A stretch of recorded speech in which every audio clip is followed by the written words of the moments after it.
சகோதரிகளுக்கு வணக்கம். தேசிய ஜனநாயக கூட்டணி சார்பாக போட்டியிட்டு மாம்பழம் சின்னத்தில் போட்டியிட்ட வேட்பாளர். இந்த பகுதியில் நாங்கள் வரும்போது மக்கள் எனக்கு மிகப்பெரிய ஆதரவை கொடுத்து அன்பையும் பாசத்தையும் காமிச்சிங்க. அதே போல என்னுடைய மகள் அன்பை வழங்கி அவர்களை மகிழ்ச்சி கடலில் ஆழ்த்தியிருந்தீர்கள். அதே போல இந்த வாக்குகளை எனக்கு பெருவாரியாக அளித்து எனக்கு ஆதரவை உங்க வாக்குகள் மூலமாகவும் தெரிவிச்சிருக்கிறீங்க. பழைய தர்மபுரி பகுதியை சேர்ந்த மக்களுக்கும் சகோதர சகோதரிகளுக்கும் என்னுடைய மனமார்ந்த நன்றியை தெரிவித்துக் கொள்கின்றேன். இங்கே தேர்தல் வாக்குறுதி கொடுத்து இங்கே ஜெயித்தவர்களெல்லாம் அதை கொண்டு வர வேண்டும் என்பதற்காக அவங்களே நான் அழுத்தம் கொடுத்து கேட்பேன். ஏன்னா அவங்க அதுதானே வாக்குறுதி கொடுத்தாங்க. தண்ணி கொடுக்குறோம், சிப்காட் கொண்டு வரோம், வேலை கொடுக்குறோம், தண்ணி கொடுக்குறோம் எல்லாம் சொன்னாங்க. அவங்க அதை செய்யறதுக்கு என்ன நானும் அழுத்தம் கொடுத்து அவர்களை செய்ய வைக்கிறதுக்கு என்னாலான எல்லா முயற்சிகளும் எடுப்பேன். இது இருந்தாலும் உங்களோடு சேர்ந்து தோளோடு தோள் நின்று போராட்டம் செய்து இந்த தண்ணீரை கொண்டு வருவதற்கான எல்லா முயற்சியும் நான் எடுப்பேன் என்று கூறிக்கொண்டு நீங்கள் எனக்கு வாக்குகளை அளித்து எங்கள் மேல் பாசத்தை பொழிந்ததற்கு உங்களுக்கு என்னுடைய மனமார்ந்த நன்றிகளை நான் தெரிவித்துக் கொள்கிறேன். இன்றைக்கு தர்மபுரி பகுதியில் நான் இந்த தேசிய ஜனநாயக கூட்டணி சார்பாக இங்கே நான் மாம்பழம் சின்னத்தில் பாட்டாளி மக்கள் கட்சி வேட்பாளராக தர்மபுரி நாடாளுமன்ற தொகுதிக்கு போட்டியிட்டேன். இங்கே தர்மபுரி மக்கள் என் மீது அளவற்ற பாசத்தையும் அன்பையும் பொழிந்தார்கள். அதே சமயம் அதை வாக்காகவும் கொடுத்தாங்க.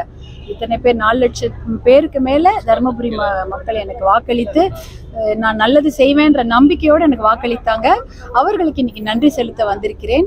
என்னுடைய தோழமை கூட்டணி கட்சிகளும் எங்களோட சேர்ந்து உழைத்தார்கள். எல்லாரோடையும் சேர்ந்து நாங்கள் இங்கே தர்மபுரி பகுதியில் மக்களுக்கு வாக்களித்த சகோதர சகோதரிகளுக்கும் எங்கள் மீது அன்பை பொழிந்த எல்லாருக்கும் நாங்கள் நன்றியை தெரிவிக்க இந்த பகுதியில் நாங்கள் சுற்றுப்பயணம் மேற்கொண்டிருக்கிறோம்.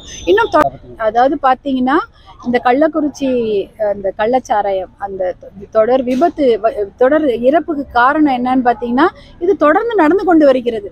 கொஞ்ச நாளுக்கு முன்னாடி காஞ்சிபுரத்தில் நடந்தது, அதே போல் விழுப்புரத்துலேயும் நடந்திருக்குது. இடைக்கழி நாடா அங்கதான் நடந்ததுன்னு சொல்றாங்க. இப்போ எத்தனை பேர் அங்கேயே ஒரு 30 பேர் அப்பயே போயிட்டாங்க. இதுல ஒரே இடத்துல 40 பேர் கிட்ட இன்னைக்கு போயிருக்கிறாங்க. இன்னும் நிறைய பேர் ஐசியூல இருக்கிறாங்க, அவசர சிகிச்சை பிரிவுல இருக்கிறாங்க. இது ஒரு 5-6 நாளுக்கு முன்னாடியே நடந்த ஒரு விஷயம். ஆனா அதை வெளியில தெரியாததுனால மக்கள் யாருமே மருத்துவமனைக்கு போகவில்லை. அவங்க என்ன நினைச்சிருக்காங்க, ஏதோ வாந்தி பேதின்னு எல்லாம் வீட்டிலே இருந்திருக்கிறாங்க. இந்த விஷயத்தை நம்ம மூடி மறைக்க இதோட சீரியஸ்னஸ், இதோடைய இவ்வளோ பெரிய விஷயமாகும்னு யாருக்குமே தெரியல. முன்னாடியே முதல்ல ஒருத்தர் 2 பேர் அட்மிட் ஆகும்போதே இது கள்ளச்சாராய பிரச்சனைன்னு தெரிஞ்சிருந்தா மற்றவங்க எல்லாம் வேகமா அட்மிட் ஆயிருப்பாங்க. அவசர சிகிச்சை பிரிவில் அட்மிட் ஆகி ஒரு 10-15 குடும்பத்தை நம்ம உயிர்களை காப்பாத்திருக்கலாம். எப்ப இதை மூடி வைக்க வெளில தெரிஞ்சா அசிங்கமாயிடுமோ, வெளில தெரிஞ்சா பிரச்சனையாயிடும்னு அதை ஊடகத்திலயும் மறைச்சு எல்லாத்துலயும் மறைத்து விட்டதுனால வெளியிலேயே யாருக்கும் தெரியாம வீட்லயே எல்லாம் படுத்துட்டு இருந்திருக்காங்க.